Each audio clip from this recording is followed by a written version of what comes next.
I've spent months building up my small farm business. Okay. And with more customers for our pork products Imagine if we promoted it. and a busy new Sunday market stall, which sells out every other week, And tomato. we're finally taking in a bit more cash. 19 bucks. And business should be booming. You're just looking? I used to be a big city food critic, but I gave up that life and moved to a small farm in country Tasmania.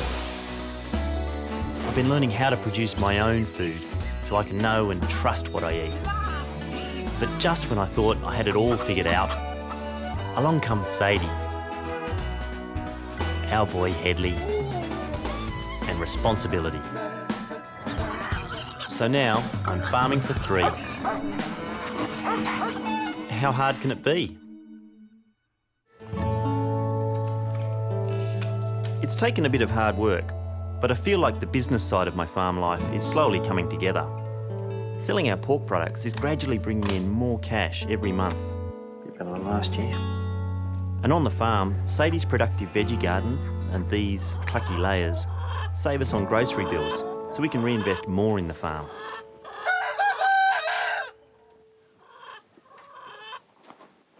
Sadie, I've got the eggs.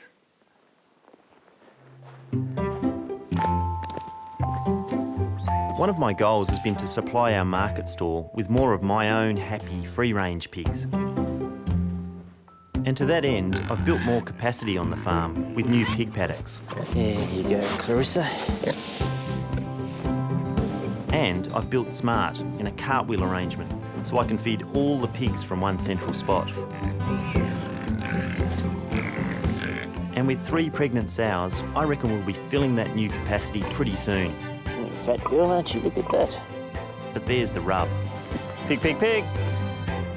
Pig, pig, pig. Problem with pigs is they're born in these big litters. So they all come at the one time, which means they also should go to slaughter all at the one time.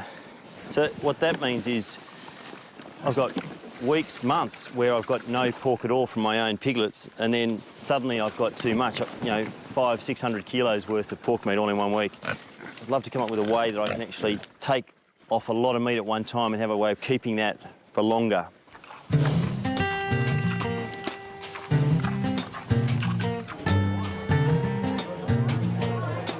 To make matters worse, my best-selling, highest markup products like French rillette have a limited shelf life. So once they're made, if they don't sell quickly, they have to be thrown out. That's the rillette. When you get home, pop them in the fridge. When you want to eat them, just pull them out of the fridge an hour ahead. So I'm going back to Melbourne a bit later on.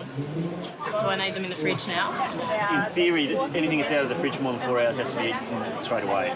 So, Maybe next time. All right. Yeah. Thank you. no worries, next time. Yep. Good. Thanks. That happens all the time. People want to take a product back interstate or they want to leave it out of the fridge while they're travelling. It'd be really good to have a couple of products at least that had a long shelf life. To find an answer to this problem, I'm going to have to leave the farm, once again. How you going? Have you got everything? Yeah, good, I think. Warm stuff? Yeah, a lot of warm stuff. I don't really know what I'm going to need. Clean undies? Extra socks? Sound like me mum, clean undies.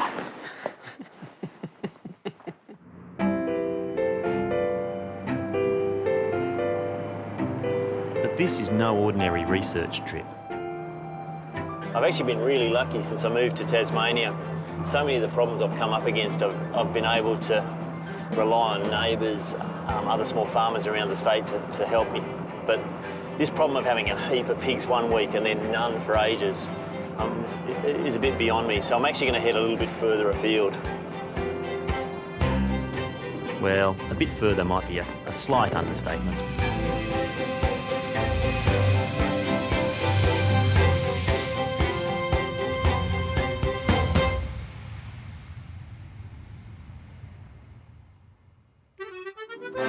I've come all the way to the Piedmont region in the north of Italy, the home of the slow food movement. As a small producer working with old breed pigs, I've been invited here for Terra Madre, a gathering of like-minded artisans from around the world.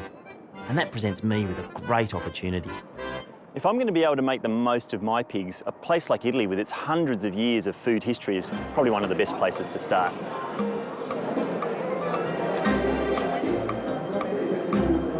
Here in Turin, running alongside Terra Madre, is the Salone del Gusto, a massive showcase of traditional wares from all over the world.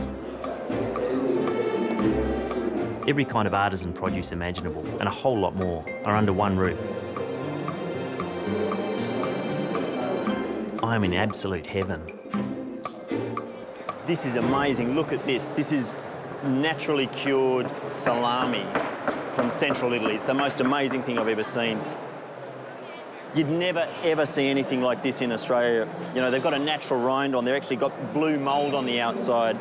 If I could make stuff like this, you know, covered in mould and naturally cured using minimal preservatives, using my pigs, it'd be a dream come true. When you make salami, there's risks involved. And look, people died in the 1990s in Australia from eating badly made salami. What I want to do is learn how to make something like this, something that's naturally cured. Obviously, they've got hundreds of years of tradition. They know how to make it safely. I've actually arranged to meet a guy here who may be able to help me to learn how to make this back in Australia.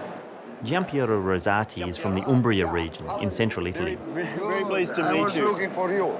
You are here in this beautiful salumi. He's also a slow food devotee, and he's offered to be my guide to the world of salami. You know the name of this salumi?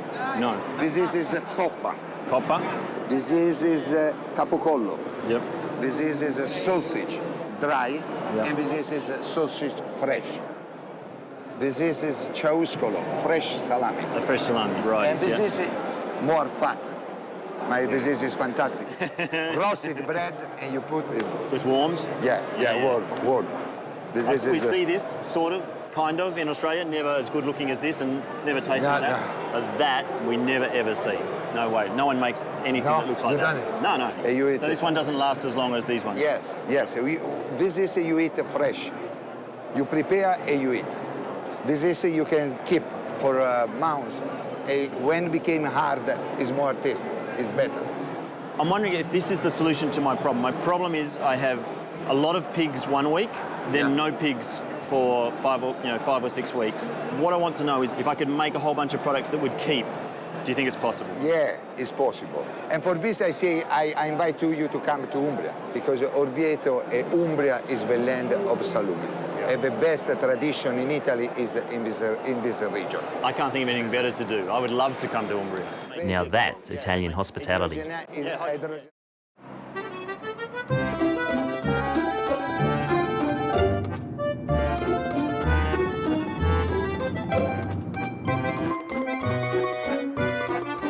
Five hours south of Turin, in the heart of the Umbria region, I find the ancient hilltop town of Orvieto, Giampiero's home. This town is a gem. I returned here 15 years ago. I lived in Tuscany. Born in Tuscany? Yes, I was born in Tuscany, around Florence. I lived in Lucca many years. At the middle of my life, I decided to return in the land of my father. I wanted my son, my daughter grow in this land. Because for me, it's the best place in the world where you can live. I want to show you something. This is the best example of a Gothic style in the world, this cathedral. Unbelievable. And it was built to celebrate a miracle happened in Bolsena, town closer here. Stunning building, absolutely stunning building. It's beautiful. But stunning as it is, I haven't come halfway around the world just to take in the Gothic architecture. What I'm really keen on seeing is the land that produces the rich flavours I tasted in Turin. This region is called the green earth of Italy. No wonder. And now if you look here, you can see, you can understand why. It's beautiful. Absolutely stunning. You can see the black soil and you can see the water in the landscape. You can see how much is growing here. Yeah. You know, this is a Garden of Eden. This is so bountiful. No, this region, the landscape of this region is one of the best in Italy. And now we go in this direction to visit the pig farm of my friend Alfredo. Just out of town, we meet Alfredo Angeli, a free-range pig farmer. And to my surprise, his continental porkers are strangely familiar. You may not believe this. I know this is a local breed, but these look almost identical to the pigs that I have in Australia, Lui dice, which is an English è breed. incredibile come dice questi maiali sono identici a quelli che lui ha in Australia. These are a little smaller, but the same colour, Dice un pochino più piccoli. same shape. Yeah. Yeah. Ma Lovely la pig. ragione non la... Yeah. Yeah. What's this that they're eating? There's a huge mound. It's a chestnut. Chestnut. Chestnut, Oh. yes. Wow.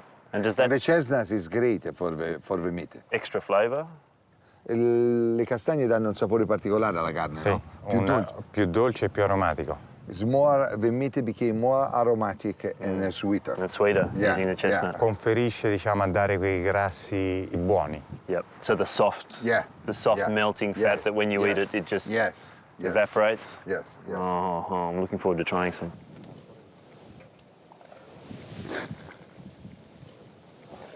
This is unbelievable. I've come the complete other side of the world. These pigs look very similar to the ones I've got. The whole setup, small litters, slow-growing pigs with fantastic flavour and really good fat, and doing it because we think it's better. We think it's better. So you fly so long, Yeah. one day to Just- arrive but- here in Umbria but it's, you and know, to it's find the same pig you have in No, but it's Australia. inspiring. It's inspiring because, you know, there's not many farms doing Yeah, it. yeah, yeah, He's yeah, doing it because he loves it. Sì, è la stessa storia dice in Australia, perché le persone dice noi facciamo queste cose, anche lì i maiali questi hanno una resa inferiore, hanno tutto, però dice gli piace questa cosa e dice allora dice ho viaggiato tutto questo it's true. sono arrivato qui, ho trovato in maiale una persona che come me fa queste cose anche per amore, che Per vuole, passione. per passione. Questo è un lavoro di passione. For passion. Per passion, For the yes, passion. per passion. Oh, yeah. And I think that's probably the same everywhere where you see these older breeds. Yeah. I'm getting very excited about getting to eat some of this. Fantastic tasting Now we pork eat meat with a also really the soft salami. fat. Most of Alfredo's pigs end up as long-lasting products like prosciutto and salami in the local pork butcher, or norcineria, as they would say here. We are here, this is the shop of my friend, Oreto Brothers, and this is one of the places where they make the best salumi in Umbria. Fantastic.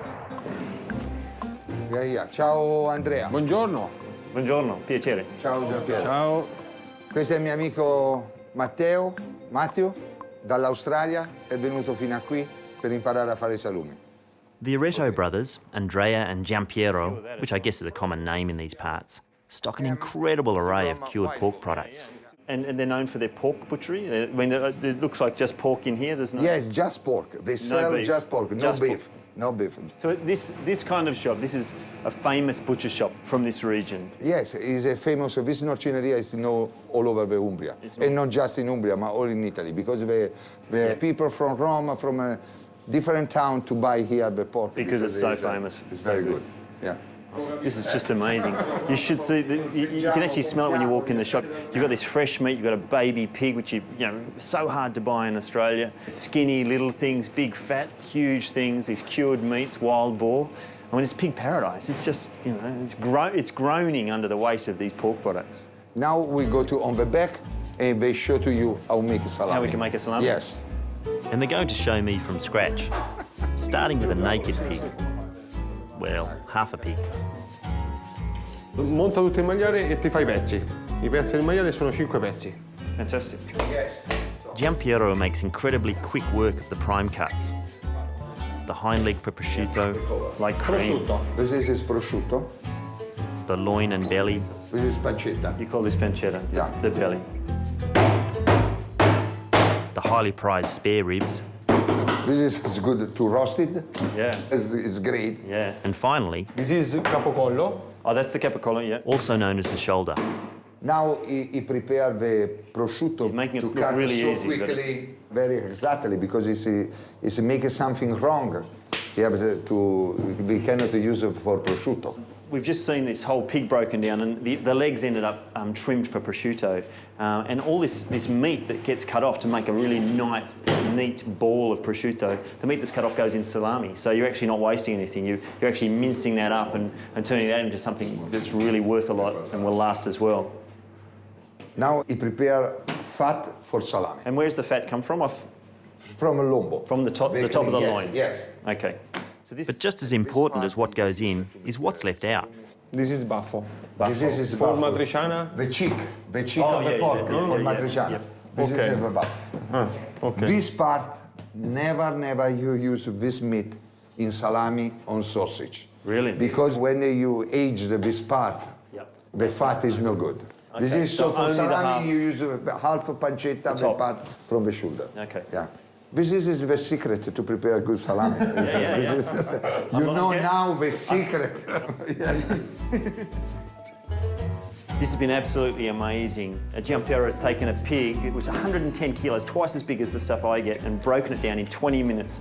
He's broken it down into prosciutto. We've seen shoulder prosciutto, how they do the belly, but more importantly, I've learned which bits you can put in salami and which bits you can't, which I would never, ever have learnt by doing it from a book or back in Australia. These guys are guns. Can you ask him if he wants a job in Australia? Vuoi andare a lavorare in Australia? Come no? Guarda, bastano 2 donne. Manco i soldi voglio. Due donne? È un casino. È un casino. I love to play, so you say 2 women and And one one house. casino, it's okay. It comes. With the pig broken down, it's through to the kitchen and it's sausage time. So Andrea's invited me back here to make the salami, and apparently this is all we need. Questa carne qua è per la corallina, salame corallina. Corallina. Yep. Tutto so magro e pezzettini di grasso. First up, a Corallina-style salami. pepper. Ok? Yeah. It's deceptively simple. on the table. A little salt and pepper on the meat, Sale 25 grammi al chilo. a tiny amount of preservative that's required by law. Am I doing this the right way? Is this buono or not? Yeah. Ok. You make Quick run through the mincer, and the chunks of fat get mixed through.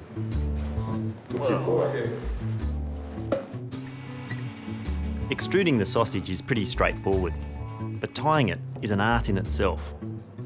And he makes it look so easy. Questo è un po' di... But as with all things salami, there are a few trade secrets. Importante, mentre è stagionato, questo, che sembra che non è niente, in realtà questo deve essere sempre umido. Perché se si secca vuol dire che la stagionatura non è giusta. Brilliant. I don't know, he says- Brilliant. Sounds easy. My head is already full of quantities, curing times and temperatures, but Andrea is not finished with me yet.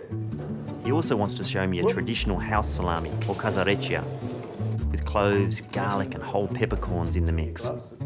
The meat is... And this time using a synthetic skin, Perfetto. Perfetto. which apparently cures the salami faster. Ok? Ok, ok. Ciù. two, another. Now, it's my turn to tie it off. Ok, perfetto. This is kind of scary. Ok. He's making this... making... More complicated. Yeah. No? Oh, okay. Ok. All right. Through there. Ok, primo. I think I need a diagram of that one, but still, Okay. we got it done. Between us, we got it done. Look at that, my first ever salami.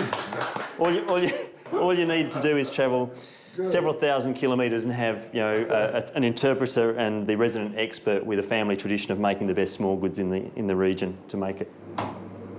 All that's left is 25 to 40 days of curing at descending temperatures and descending humidity. The big question for me, do I need a room like this to mature this salami safely? Yes, you have to have this to control the temperature e humidity. Ci vuole una stanza come questa per fare la sì, stagionata della guarda. salami. We need this is Umidità? humidity. Yeah, temperature, Temperature. 71% Yeah. humidity, 18 Yeah, degrees. Probably lost a bit since we opened the door. Very serious. Yeah. Okay.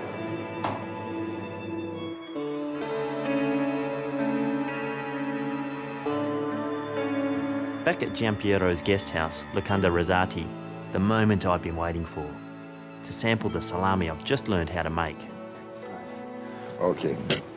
This is salami from Orvieto. This is salame and this is ciauscolo. Ciauscolo. Yeah, it's a fresh meat with fat and this is great, great taste. Now, do I cut thick or thin? Yeah, no, here, in this way, this is you. That's better. One for you and one for me. Do we just peel the skin off? Yeah. You You can actually smell it like a foot away from your nose.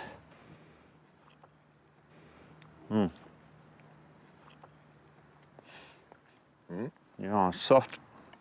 It's soft, it's fresh. Yeah, soft like pate. So when you eat it, you start chewing, and you think you're gonna have to chew the whole thing, and then suddenly, as it warms up, it just vanishes, gone.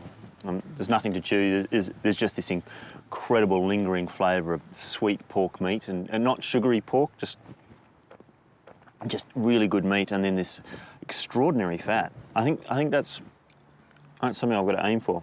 My pigs get fat, but it doesn't melt quite like that. Yeah.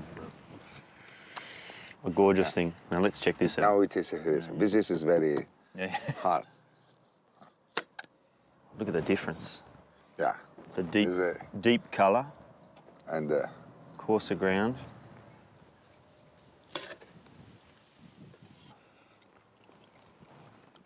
It's chewy. Huh?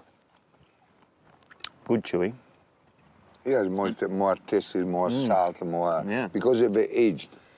Honestly, you eat that and you imagine it's got 20 ingredients because it's so complex, it's so intricate, there's so much going on at once.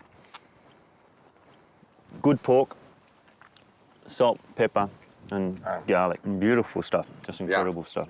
This is exactly the sort of thing in my wildest dreams. I don't, you know, if I could make something like this, I'd be pretty proud of myself. If I could make something half as good as this, I'd be pretty proud of myself. My dog likes duck. Yeah. It seems almost madness to come to the other side of the world, to Italy, to learn how to make salami. After all, we've got salami in Australia. We make salami. But I have to tell you, sitting here with Giampiero, outside his house, with our backs in the sun, tasting this, I don't know if it's location or what, but this is unlike anything else I've ever seen in Australia. Far superior, far better. That's why I'm here, to learn to make something like this. Sitting in the sunshine in the Italian countryside, eating some of the world's best salami, well, I don't ever want to leave. But I can't forget that I'm here on a mission to bring back new products like this salami that can transform my bust and boom farm business into a year-round winner. You've got a good life, haven't you? Oh, I have good life, yeah, good life. Good salami, good life. Well, I guess I could forget for just a little bit.